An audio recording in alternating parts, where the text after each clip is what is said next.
بسم اللہ الرحمن الرحیم۔ معزز ناظرین اکرام، السلام علیکم ورحمۃ اللہ وبرکاتہ۔ ناظرین اکرام، سیرت النبی صلی اللہ علیہ وسلم کا 35واں ایپیسوڈ آپ کے سامنے پیش خدمت ہے۔ پہلی اور دوسری بیعت عقبہ۔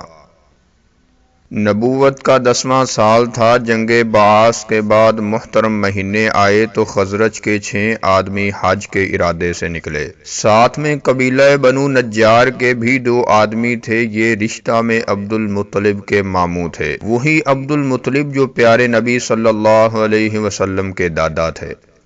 یہ لوگ مکہ جا رہے تھے کہ عقبہ نامی ایک مقام پر پہنچے تو آپ صلی اللہ علیہ وسلم سے ملاقات ہوئی۔ دیکھتے ہی آپ نے پوچھا، کون ہیں آپ لوگ؟ انہوں نے جواب دیا، خزرج قبیلہ کے۔ آپ نے فرمایا، یہودیوں کے ہمسائے؟ انہوں نے کہا، ہاں۔ آپ صلی اللہ علیہ وسلم نے فرمایا، ذرا بیٹھیں گے نہیں، کچھ باتیں کریں؟ انہوں نے کہا، جی ہاں ضرور۔ معزز ناظرین، چنانچہ وہ آپ صلی اللہ علیہ وسلم کے پاس بیٹھ گئے۔ پھر آپ نے ان کو دین کی دعوت دی اور اسلام کی باتیں بتائیں، کچھ قرآن کی آیات بھی پڑھ کر سنائیں، اور بتایا کہ میں اللہ کا رسول ہوں۔ آپ کی باتیں سن کر وہ بہت حیران ہوئے اور دل پر بڑا اثر ہوا۔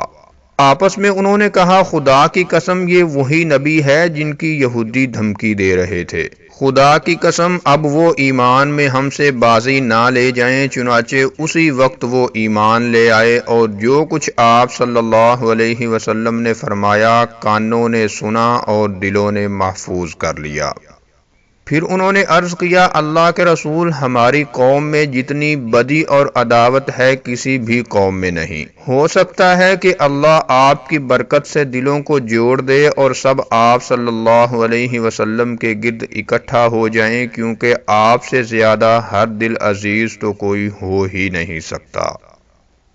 اسلام لا کر ان لوگوں نے خوشی خوشی حج کیا۔ پھر قوم کی طرف پلٹے کہ ان کو نئے نبی کی خوشخبری سنا دیں، وہی نبی جس کی آمد کی یہود دھمکیاں دے رہے تھے۔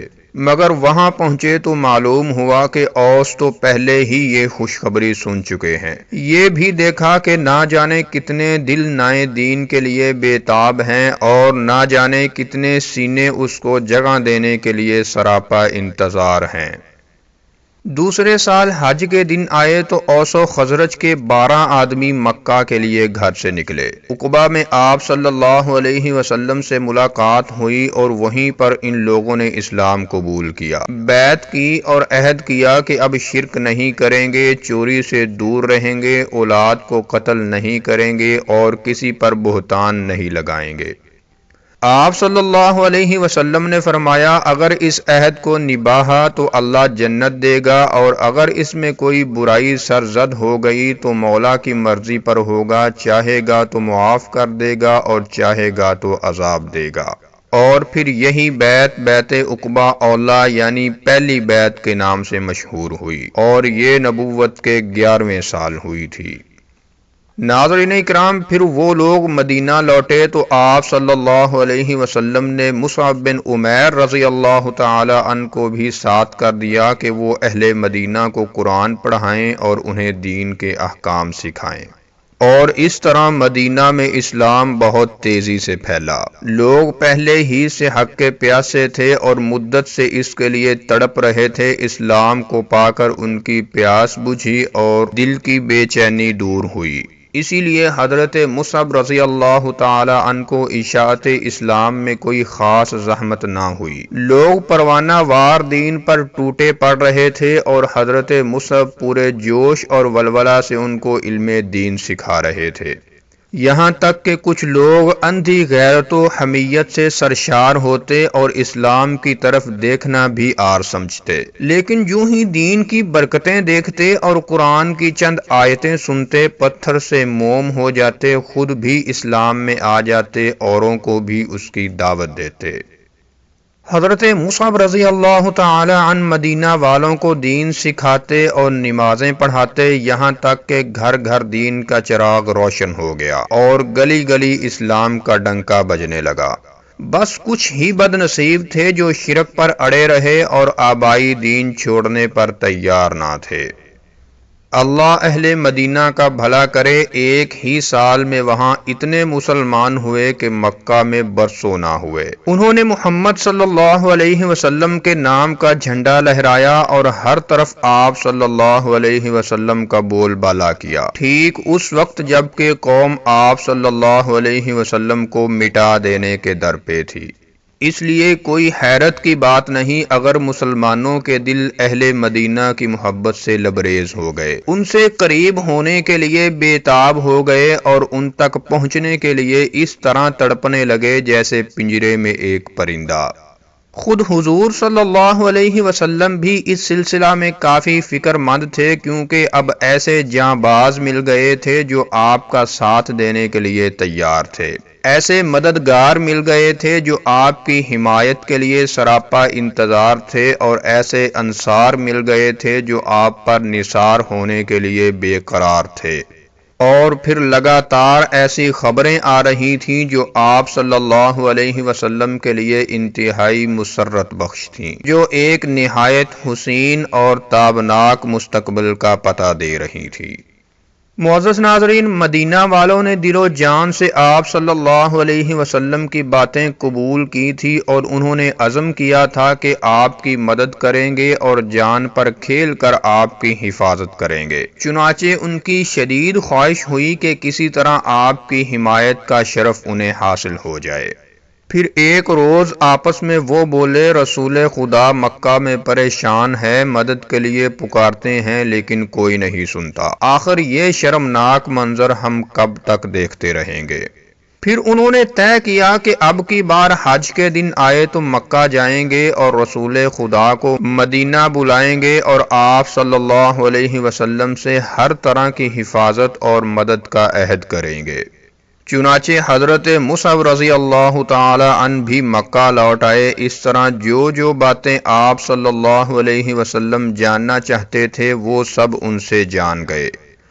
پھر محترم مہینے آئے تو مدینہ سے بہت بڑا قافلہ حج کے لیے روانہ ہوا۔ قافلہ میں مسلمان بھی تھے اور غیر مسلم بھی۔ مسلمانوں کی تو نیت تھی آپ صلی اللہ علیہ وسلم سے ملیں گے اور وفاداری اور جانثاری کا عہد کریں گے، مگر یہ ایک راز تھا جس سے مشرک ساتھی بالکل بے خبر تھے۔ ناظرین اکرام، نبوت کا 12واں سال تھا، کعبہ میں ان کی آپ صلی اللہ علیہ وسلم سے ملاقات ہوئی اور وہیں پر عہد و بیعت کے لیے مناسب جگہ بھی تجویز ہوئی۔ رات کا تہائی حصہ گزر گیا، ہر طرف اندھیرا چھا گیا، سارے ہنگامے خاموش ہو گئے۔ قریش نیند کے نشہ میں مست ہو گئے، بیرونی حاجی بھی محو خواب ہو گئے۔ اس وقت مدینہ کے مسلمان چپکے سے اٹھے، ان میں 73 مرد تھے اور 2 عورتیں۔ یہ لوگ چھپ چھپا کر وہاں سے چل کھڑے ہوئے اور مکہ سے کچھ فاصلہ پر عقبہ پہنچ گئے۔ وہاں وہ ٹیلوں اور چٹانوں کی آڑ میں دبک گئے اور آپ صلی اللہ علیہ وسلم کا انتظار کرنے لگے۔ کچھ دیر میں آپ صلی اللہ علیہ وسلم بھی آ گئے، ساتھ میں چچا عباس بھی تھے۔ یہ ابھی تک قومی دین پر تھے لیکن آپ صلی اللہ علیہ وسلم کے رازدار تھے، اس لیے ان کی بھی خواہش ہوئی کہ اس اہم موقع پر موجود رہیں اور مدینہ والوں کے کیا ارادے اور کیا عزائم اور حوصلے ہیں اس کا خوب اندازہ کر لیں۔ چنانچہ انہوں نے ہی کارروائی کا آغاز کیا۔ بولے، گروہ خزرج، محمد کا ہم میں جو مقام ہے اس سے تم سب خوب واقف ہو۔ انہیں ہم نے دشمنوں سے بچایا اور ہمیشہ ڈٹ کر ان کی طرف سے مقابلہ کیا ہے۔ سن لو، یہ وطن میں بالکل محفوظ ہیں، دشمنوں سے انہیں کوئی خطرہ نہیں، مگر یہ تمہارے ہی یہاں جانے کے لیے بے تاب اور تمہارے ہی پاس رہنے کے آرزو مند ہیں۔ تو اگر تو تم میں اپنے وعدوں کی وفا کرنے اور انہیں دشمنوں سے بچانے کا حوصلہ ہو تو ٹھیک ہے، خوشی سے لے جاؤ، لیکن اگر کوئی پریشانی ہوئی تو ہم ذمہ دار نہیں ہوں گے، اور اگر بے وفائی کا خیال ہے تو بھائی ابھی سے چھوڑ دو، یہ یہاں عزت سے ہیں اور سارے اندیشوں سے محفوظ ہیں۔ چچا عباس تقریر سے فارغ ہوئے تو اہل مدینہ بولے، آپ کی باتیں ہم نے سن لی، اللہ کے رسول اب آپ کچھ فرمائیے اور جس بات پر چاہیں ہم سے قسمیں لے لیں۔ آپ صلی اللہ علیہ وسلم نے قرآن پاک کی چند آیتیں پڑھیں، پھر فرمایا جن چیزوں سے تم اپنے بال بچوں کو بچاتے ہو کیا مجھ کو بھی بچاؤ گے؟ میں بس اتنا ہی اطمینان چاہتا ہوں۔ ناظرین اکرام، اہل مدینہ میں ایک شخص برا تھے۔ یہ معرور کے بیٹے تھے اور قوم کے بہت بڑے سرداروں میں سے تھے۔ سارے لوگ ان کی عزت کرتے تھے۔ بے تکلف انہوں نے ہاتھ بڑھایا اور یہ کہتے ہوئے دست مبارک پر بیعت کی، ہاں قسم ہے اس ذات کی جس نے آپ صلی اللہ علیہ وسلم کو حق کے ساتھ بھیجا ہے، ہم آپ کو بچائیں گے، اللہ کے رسول ہم سے آپ بیعت لے لیں۔ باخدا ہم تو لڑائی کے شہسوار ہیں، آپ جب چاہیں جنگ کے لیے تیار ہیں، جنگ سے بھاگنا تو ہمارے لیے آر ہے کہ یہی باپ دادا کا شعار ہے۔ برا نے ابھی بات ختم بھی نہ کی تھی کہ یطحان کے بیٹے ابو الہیثم بول اٹھے، یہ بھی مدینہ کے معزز لوگوں میں سے تھے۔ عرض کیا اللہ کے رسول ہمارے یہود سے کافی پرانے تعلقات ہیں، بیعت کے بعد یہ تعلقات ٹوٹ جائیں گے، ایسا تو نہ ہو کہ اللہ آپ کو فتح عطا فرمائے تو آپ ہم کو چھوڑ کر اپنی قوم میں لوٹ آئیں۔ یہ سن کر آپ صلی اللہ علیہ وسلم بے اختیار مسکرا پڑے، پھر فرمایا نہیں، میرا خون تمہارا خون ہے، میری آبرو تمہاری آبرو ہے، میری امان تمہاری امان ہے، تم میرے اور میں تمہارا ہوں، جس کو تم معاف کرو گے اس کو میں معاف کروں گا، جس سے تمہاری جنگ ہوگی اس سے میری بھی جنگ ہوگی، اور جس سے تمہاری صلح ہوگی اس سے میری بھی صلح ہوگی۔